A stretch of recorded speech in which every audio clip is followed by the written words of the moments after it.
Hi! Do you have that burning desire to build an app that looks like this? Well, if you do, let's get right to it. But wait a minute, can you remind me again, why do we have to learn how to code? Oh yes, we want to learn how to code because we want to change the world. Okay, let's get started. So in this tutorial, we will be building an Android app that displays a scrollable list of your favorite movies using Recyclerview.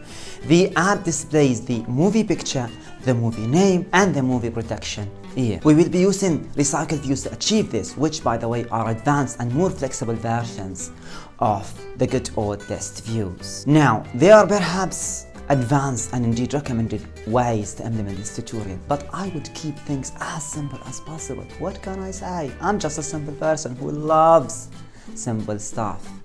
And in the spirit of keeping things simple, let's just follow these 9 major steps. Step 1. Start a new empty Android project. Step 2. Download 12 sample movie pictures of your favorite movies.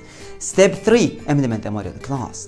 Step 4. Add the Recyclerview support library to your project. Step 5. Modify the main layout file to include Recyclerview control. Step 6. Implement a customized version of a layout file. Step 7. Implement the adapter class. Step 8. Add a sample data source. And finally, Step 9. Connect all of these steps together and run your code.